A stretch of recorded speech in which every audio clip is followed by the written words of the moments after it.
be in the woods this morning. October 28th. It's wet, quiet, pretty still, overcast.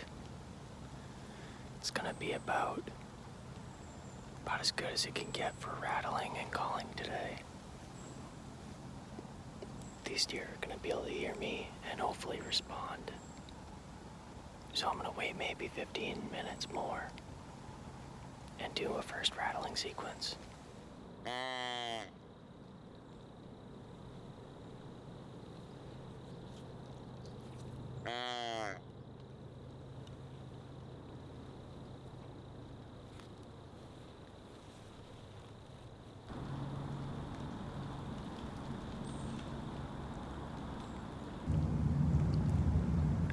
I think I just heard a deer cough in front of me in the woods. We'll see. I've got my ear out to hear. Try to hear better.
That was super cool, passing on that spike.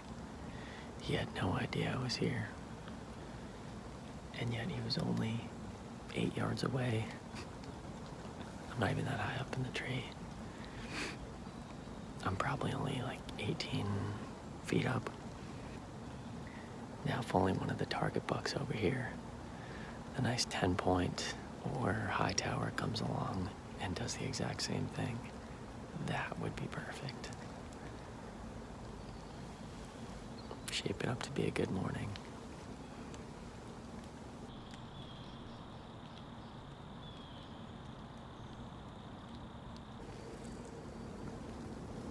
I'm hearing more stuff again in the woods. The spike went that way, so hopefully there's some more deer coming in.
Meh.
Little 6-point.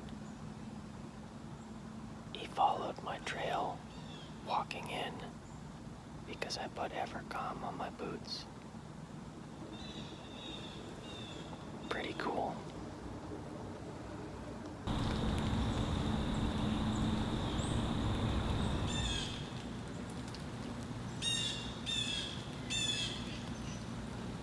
That's how you cover up the camera when it starts to rain. Put a head mask on it. The way that it's starting to rain and then stopping raining, and starting to rain and then stopping. I think that's gonna keep the deer moving, freshening scrapes, checking outside. The wind seems to be in my favor. I'm just surprised I haven't seen any does today. All right, well, it's been about an hour since I've seen the last deer. It's 11 a.m. and that's gonna wrap it up for the day. I could get my butt into the office. Awesome sit, really awesome sit, especially from Massachusetts. It can be tough, but if you scout hard and hunt hard, you'll have some opportunities. Good luck to all you guys and gals out there. Thanks for watching. All right, I just got down. I'm trying to sneak out of here as quiet as I can. Take a look at the tree behind me where I was set up in. I'm gonna stand right where those other deer were.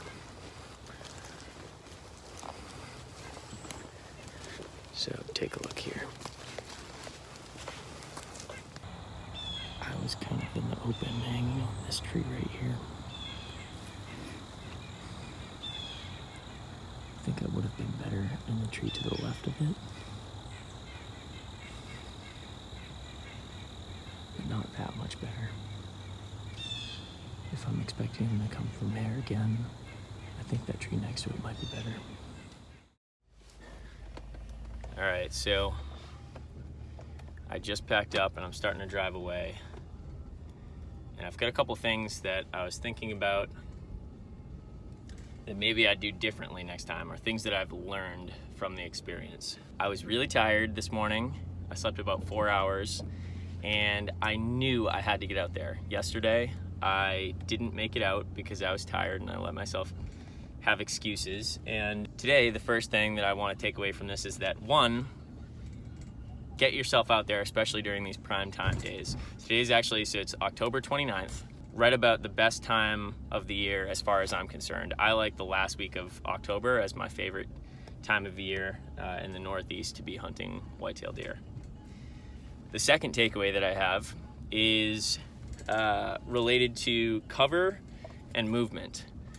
So when you're in the tree, you really need to make sure that you've got a lot of back cover so that any movement you make is concealed, and so that your outline is just concealed even if you're not moving.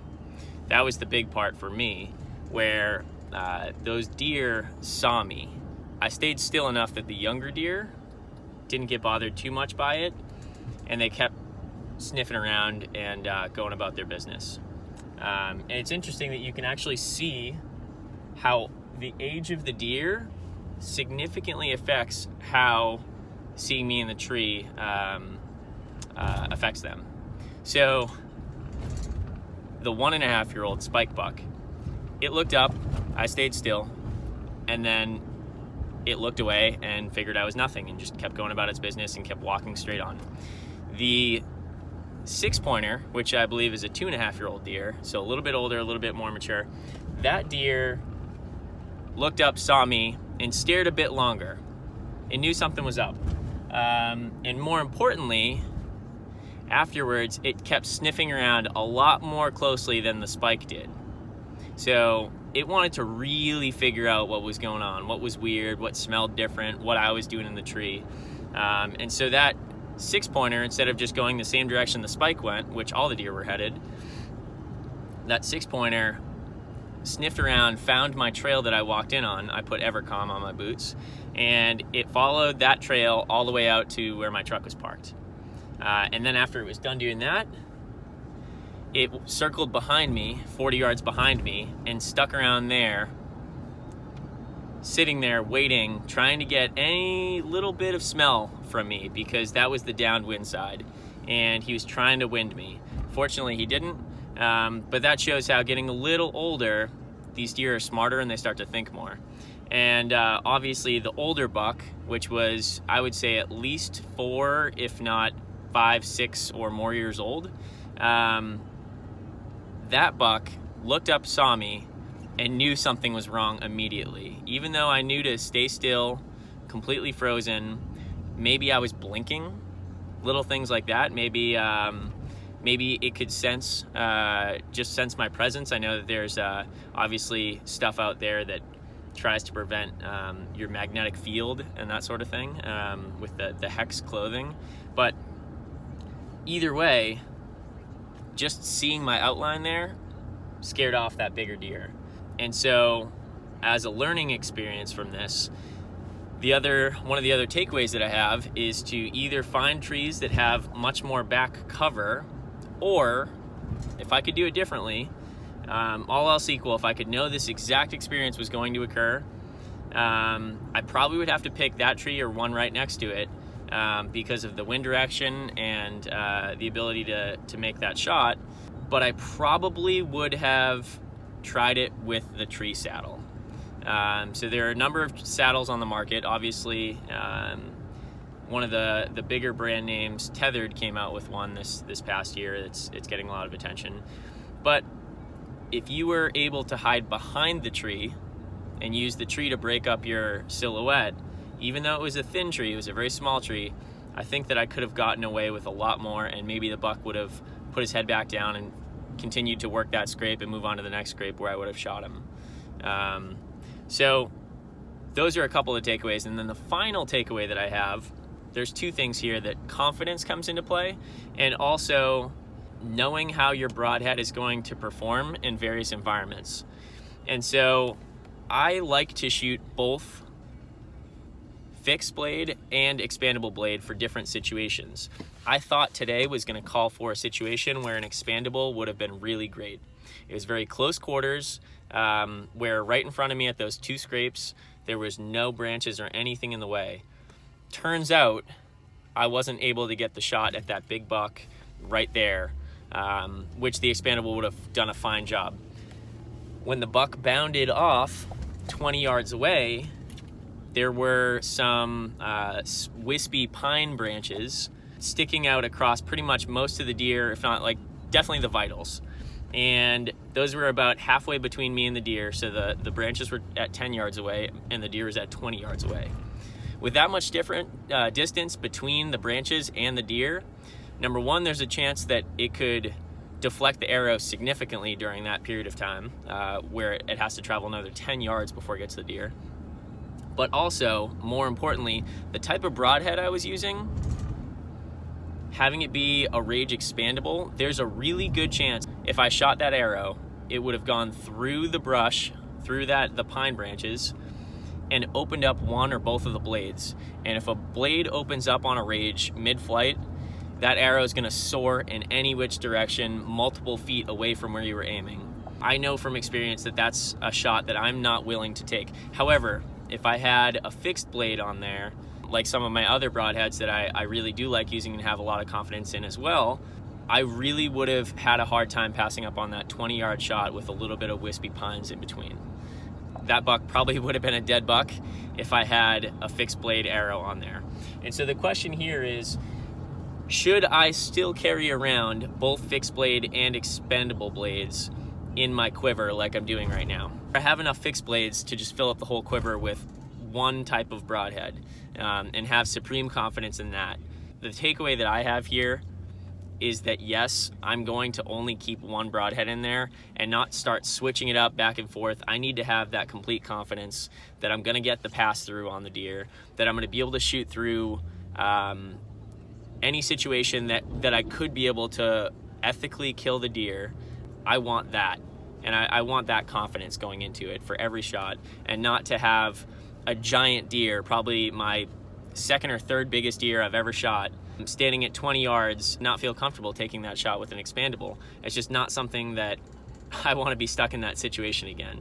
So, long story short, I'm gonna, from now on, have a quiver loaded up with fixed blade broadheads, probably the Exodus 100 grain, and that'll hopefully alleviate situations like this from happening in the future.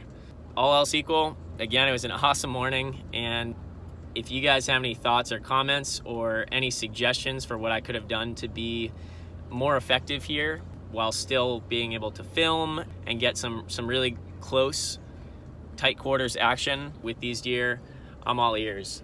But looking forward to getting back out to hopefully filling the second buck tag that I have in Massachusetts this year, and it's gonna be a good season. I can feel it.